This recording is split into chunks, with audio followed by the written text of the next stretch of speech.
Kenya Kajisango machiegni.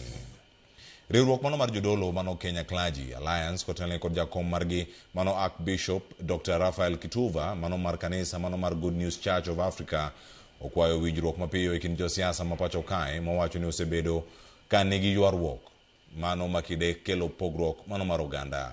Nyowuoyo e kaunti mano ma Makueni e kinde alam mano bagi e boma mano mawuote kama ne giseyo e tulo mano mosebedo ka neno e rombe mag siasa e pachoka ka koro kwayo jotelo go mondo miyo thegre gi tulo go kendo ginya kwe kendo achiel mano mar oganda. Giseyo josiasa mano kachiel koda ka jotelo mano mosebedo ka tiyo gi ji ahinya to rowere e nyayo tulo e chenro mag siasa ka gikwayo jotelo go mondo miyo bed ranyisi makare ne rowere ma pachoka.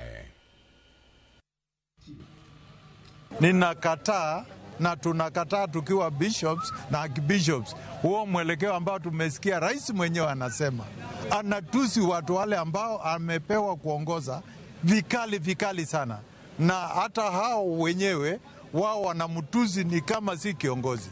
Huo ni mwelekeo mubaya sana, na Mungu hata shetani sidhani kama atapendezwa na huo mwelekeo, maana shetani ni mwerevu.